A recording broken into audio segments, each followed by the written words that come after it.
For many investors, the aftermath from FTX has been exceedingly painful, but Canadian businessman Kevin O'Leary's recent appearance on CNBC appears to have prompted Binance's CEO to take a stand. O'Leary has been pretty firm and vocal of his belief that SBF or Sam Bankman-Fried did not intend any harm, despite widespread accusations to the contrary, to the point of blaming Binance and CEO Changpeng Zhao for the demise of FTX, and he said as much during the congressional session. Well, Changpeng Zhao says and explains how FTX's remuneration changed O'Leary's mind about cryptocurrency and is now even defending him, and we'll probably see more of that in the coming weeks. Well, hello there people, and welcome back to Econify. So there's been a lot of crypto news flying around, especially in the wake of cryptocurrency exchange FTX's collapse and its former CEO Sam Bankman-Fried being arrested on accounts of fraud. Today, we're going to look at one of his most hardcore supporters in Kevin O'Leary and his attempted swipes at Binance boss Changpeng Zhao and the heated exchanges between both, so make sure to stay tuned, you don't want to miss this. When asked about Kevin O'Leary, the star of Shark Tank and serial investor, Binance CEO Changpeng Zhao called him out as a liar and a fraud. That's according to the CEO of Binance, who stated that it was unlikely that O'Leary would have put his money into FTX without first conducting thorough research. O'Leary, it should be noted though, has claimed that he was unaware that Binance was an FTX investor. And now CZ's statement follows days in which the Shark Tank star has shifted his focus away from the FTX collapse and towards Binance. FTX investor and hired publicist O'Leary testified before a Senate banking committee recently, claiming that Binance is to blame for FTX's downfall, and the investor had previously blamed the Binance buyout acquisition for the demise of FTX in an interview with CNBC. Well, as pointed out by Ripple CTO David Schwartz, these assertions don't hold water in light of the growing body of evidence against FTX founder Sam Bankman-Fried. So what's all the fuss about? Recently in December, Bahamian authorities arrested 30-year-old Bankman-Fried on suspicion of various offenses, including wire fraud and money laundering. And a few days later, during a different congressional session, Bankman-Fried was supposed to speak before the House, but his appearance had to be rescheduled after he was arrested in the Bahamas. Meanwhile, some people say that he had already prepared written evidence he wanted to present to lawmakers, in which he blamed Zhao, greedy lawyers, and other bad actors for the demise of FTX. In December, O'Leary disclosed that he had invested about 20% of his portfolio in cryptocurrencies, with no single coin accounting for more than 5% of his entire holdings. Well, it's obvious that Bitcoin, the leading cryptocurrency at the time of his interview, has now lost around 60% of its value.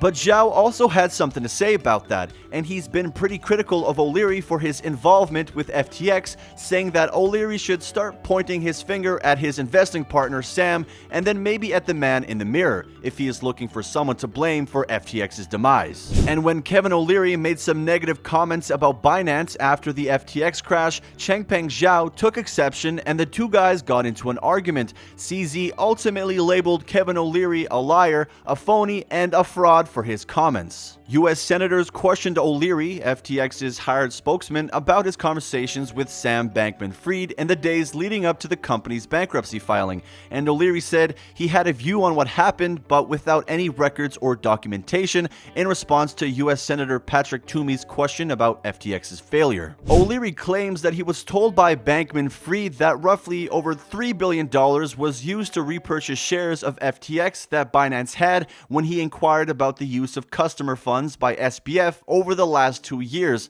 But should we believe that though? In an interview, O'Leary said, apparently, according to Sam Bankman-Fried, CZ would not comply with regulators' requests in different jurisdictions to supply the data that would clear the FTX for a license. Management and Sam Bankman-Fried therefore had no choice but to buy him out, although it's a pretty huge amount, a price close to $32 billion. And O'Leary claims that FTX's financials were harmed by Zhao's decision to liquidate Binance's FTX token holdings at the start of November, in addition addition to the share purchases. And again, according to O'Leary, in my view, my personal judgment, these two folks in an unregulated market with this fantastic business in terms of development were at battle with each other, and one put the other out of business purposely. And in retrospect, perhaps there's nothing inherently wrong with it. After all, love and conflict can bring out the best in anybody, or the worst. But Binance is now a vast, unregulated worldwide monopoly that has driven FTX out of business. When asked about O'Leary's comments on the CNBC pre-market news show Squawk Box, CZ appeared surprised. He addressed these claims and attempted to clarify the commotion that was surrounding his Bitcoin exchange this past week in an interview. And according to data from blockchain analytics firm Manson, Binance Sonnet outflows reached a record high of $3 billion on Tuesday, December the 13th.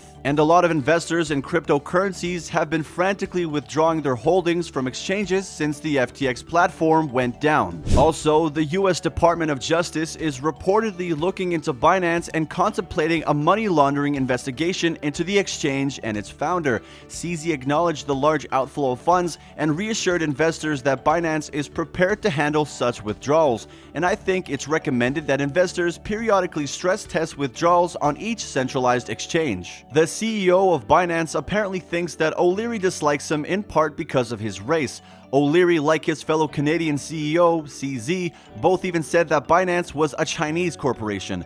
In one tweet, he mentioned that Binance had obtained business licenses in over a dozen countries. As CZ puts it, Kevin O'Leary is making a variety of ridiculous statements. They are illogical and make no sense at all. He also says, Kevin is a liar, in my opinion. I think he's lying about a lot of stuff. And O'Leary's assertion that he invested in FTX without being aware that Binance was a shareholder was the primary basis for CZ's accusations that O'Leary was a liar. But he managed to remember every nuance of a business transaction between CZ and another party that had taken place 2 years prior. Kevin O'Leary has been under fire recently for claiming that he will once again back SBF. O'Leary went on to say that when he decided to invest in bankman-fried again, it would be in a different setting. CZ claims to be a very simple, very self-contained type of organization with very simple cash management, which is in stark contrast to the FTX situation in which those harmed by FTX don't worry about anybody else. And we're defending FTX before, but that's why they have money on FTX. The crypto industry as a whole is trying to find its way around the devastating FTX collapse, and CZ isn't the only executive reassuring investors. Coinbase's co-founder and CEO Brian Armstrong moved to Twitter to reassure investors and customers that their money is secure with the company, stressing that Coinbase is headquartered in the United States and that customer assets were backed one-to-one. And despite widespread agreement that crypto assets seem to be safest in cold wallets, he argues that SBF and FTX make it impossible to write off all exchanges. Their balance sheet is $5 billion, as shown in our most recent 10Q filing. Given his previous support for FTX, Kevin O'Leary has taken a lot of heat from the cryptocurrency community. They were already upset, but his testimony only made things worse. And members of the community clearly felt outraged by these comments. David Schwartz, CTO of Ripple, also blasted O'Leary on Twitter for his recent remarks. When asked about the tweet, Schwartz added his support for Binance by noting that the exchange has done the community a service by revealing this. And it appeared that another member of the XRP army was also shocked to learn that O'Leary would be testifying while dismissing the incident as a joke. If you're worried that we might have yet another FTX on our hands, please let us know your thoughts on the tweets featured in this video and what you feel should be done about the crypto crisis. Also, ensure that you like the video and smash that subscribe button if you haven't already. And as always, thanks for watching, and we'll see you in the next video.